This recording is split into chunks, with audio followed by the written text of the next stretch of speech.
একটি গ্রামে দুই ধনী ব্যবসায়ী বসবাস করত। তারা সবসময় একজন আরেকজনের উপরে থাকার চেষ্টা করত। সবার উদ্দেশ্যে জানানো যাইতেছে যে আগামীকাল হাটে একটি অনেক বড় গরু উঠবে। যারা সেই গরুটিকে কিনতে চান তারা সবাই হাটে চলে আসবেন। হা হা হা, একই শুনলাম, অনেক বড় গরু। যাই যাই, মহাজনকে তো জানাতেই হবে। না না, যাই যাই, আমিও আমার মহাজনকে জানিয়ে আসি।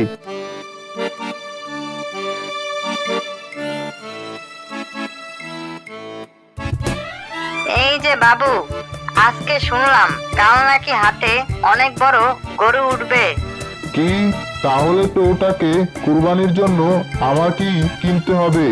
সবাইকে দেখাতে হবে না যে আমি এই গ্রামে সব থেকে বড় গরু কিনেছি।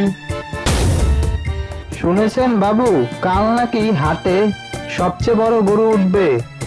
হ্যাঁ হ্যাঁ, ওটা তো আমাকেই কিনতে হবে। পরদিন সকালে দুই ব্যবসায়ী বাজারে গরু কিনতে যায়। আজকে বাজারের সবচেয়ে বড় গরু।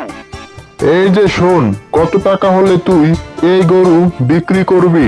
আগে বাবু, এটার দাম দিয়েছি 10 লক্ষ টাকা। 10 লক্ষ টাকা? তাহলে তো তুই এই গরু আমাকেই দিয়ে দে। এ কি, দাম দর করলাম আমি, আর গরু নিবি তুই? আচ্ছা ঠিক আছে, আমি তোকে 11 লক্ষ টাকা দেব, তুই আমাকে গরু দিয়ে দে। না না, আমি তোকে 15 লক্ষ টাকা দেব, তুই আমাকে গরু দিয়ে দে। আচ্ছা ঠিক আছে, আমি তোকে 20 লক্ষ টাকা দেব, তুই আমাকে গরু দিয়ে দে। বাবু, আর বেশি টাকা বলিয়েন না, আমরা দরকার হয় অন্য হাট থেকে আরো বড় গরু কিনে আনবো। তারপর তারা সেখান থেকে চলে যায়। আজকে হাটের সব থেকে বড় গরু কিনলেন খালেক সাহেব। হা হা হা, সবাই দেখো সবাই দেখো, আজকের হাটের সব থেকে বড় গরু আমি কিনেছি। এই যে বাবু, গরুর দাম নিয়েছে কত? 25 লক্ষ টাকা, 25 লক্ষ টাকা। আজকে হাটে সব থেকে বড় গরু কিনেছেন খালেক সাহেব। খালেক সাহেব। অন্যদিকে মিজান সাহেব অন্য হাট থেকে একটি অনেক বড় গরু কিনে আনেন।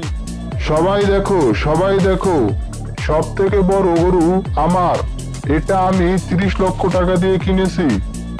খালেক সাহেবকে হারিয়ে মিজান সাহেব সব থেকে বড় গরু কিনলেন। এভাবেই গ্রামে হট্টগোল শুরু হয়ে যায়। এমনই হঠাৎ সময় রাস্তায় খালেক সাহেব এবং মিজান সাহেবের সাথে দেখা হয় এবং তাদের মাঝে গরু কিনা নিয়ে খুবই বড় ঝগড়া হয় এবং সেখানে আব্দুল্লাহ নামের একজন ব্যক্তি আসেন। এ কি খালেক সাহেব, মিজান সাহেব, এগুলো আপনারা কি শুরু করেছেন? কেন, কি করেছি? আমরা তো আল্লাহর রাস্তায় অনেক টাকা খরচ করে কোরবানি করছি। না না, আল্লাহর দরবারে আপনি কত টাকা দিয়ে গরু ক্রয় করেছেন এবং কত বড় গরু কিনলেন সেটি পৌঁছায় না, পৌঁছায় আপনার তাকওয়া। মানুষকে দেখানোর জন্য নয়, আল্লাহ তাআলাকে খুশি করার জন্য আমাদের কোরবানি দেওয়া উচিত।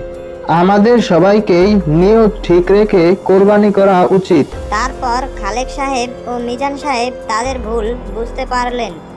বন্ধুরা, এরকম নতুন নতুন কার্টুন ভিডিও পেতে আমাদের চ্যানেলটিকে সাবস্ক্রাইব করো।